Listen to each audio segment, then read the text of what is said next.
তা নিয়ে দেশ জুড়ে আন্দোলন হচ্ছে। এই আন্দোলন হওয়াটা স্বাভাবিক, অত্যন্ত প্রয়োজন। আমরাও আন্দোলনের জন্যে সব মানুষকে আহ্বান জানিয়েছি, কিন্তু অল ইন্ডিয়া মুসলিম পার্সোনাল ল বোর্ড ইতিমধ্যেই নির্দেশ দিয়েছেন যে শান্তিপূর্ণ আন্দোলনের জন্যে।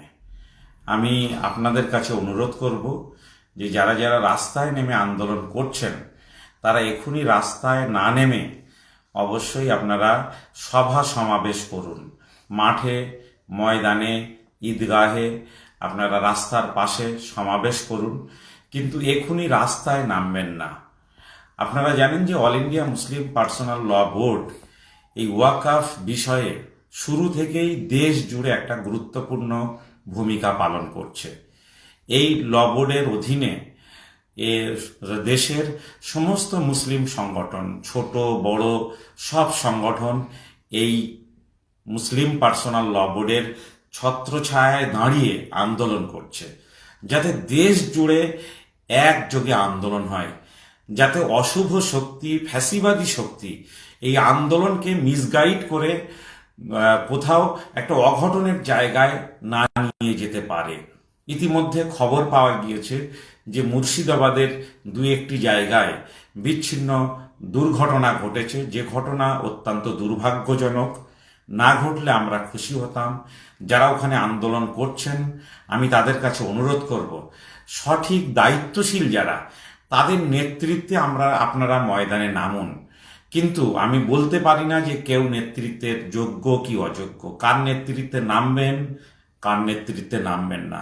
কিন্তু এটা আমি অল ইন্ডিয়া মুসলিম পার্সোনাল ল বোর্ডের একজন সদস্য হিসাবে এবং স্টেট জয়েন্ট কোঅর্ডিনেটর হিসাবে আপনাদের কাছে অনুরোধ করব যে আপনারা রাস্তায় নেমে কোথাও গাড়িকে আটকাবেন না, কোথাও এমন কিছু করবেন না যাতে ফ্যাসিবাদী শক্তি আমাদের বিরুদ্ধে, আমাদের সহনাগরিক হিন্দু ভাইদের কাছে একটা মেসেজ দিতে পারে যে আন্দোলন হিন্দুদের বিরুদ্ধে আন্দোলন।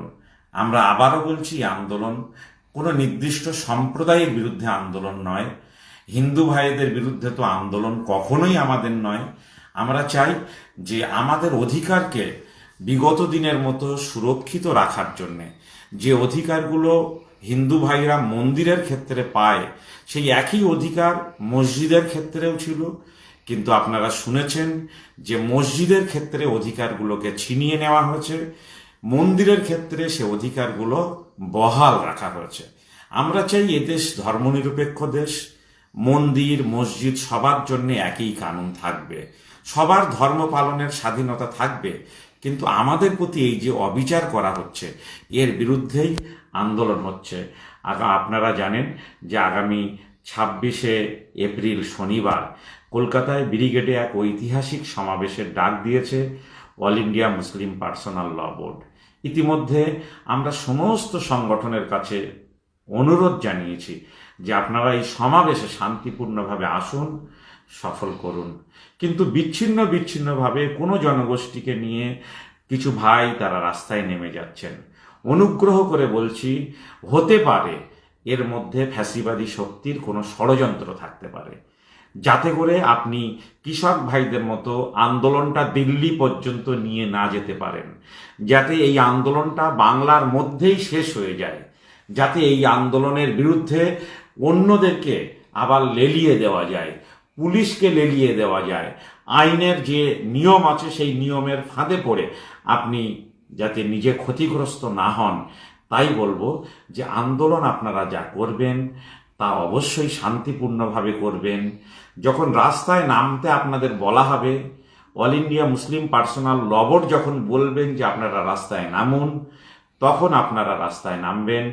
যতক্ষণ রাস্তায় নামতে না বলা হচ্ছে ততক্ষণ আপনারা সভা সমাবেশ করুন, মাঠে ময়দানে করুন।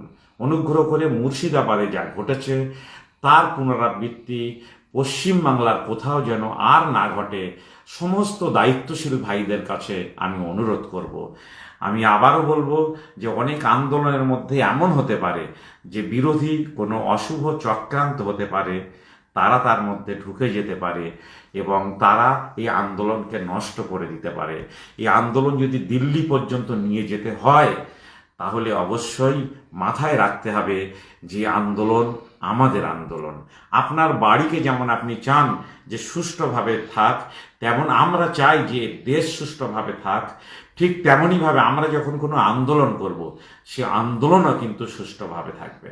আপনারা বিগত দিনে এই ওয়াকফ ইস্যু থেকে শুরু করে একাধিক ইস্যুতে কলকাতায় আন্দোলনে আমাদের ডাকে, আমার ডাকে না, আমাদের ডাকে আপনারা এসেছেন।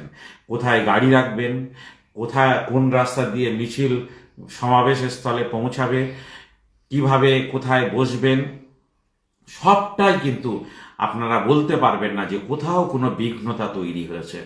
আমরা পুলিশের সহযোগিতা নিয়ে সমস্ত পরিষেবা বিগত দিনেও দিয়েছি, আগামী ২৬ তারিখেও যাতে সমাবেশ সুষ্ঠুভাবে হয়।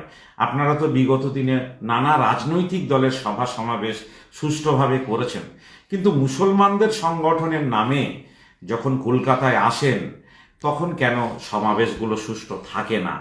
এর পিছনে কিন্তু কোনো অশুভ চক্র কাজ করতে পারে। আপনারা তো দায়িত্বশীল মানুষ, এক ইমামের পিছনে আল্লাহু আকবার বলে দাঁড়িয়ে যাওয়া মানুষ।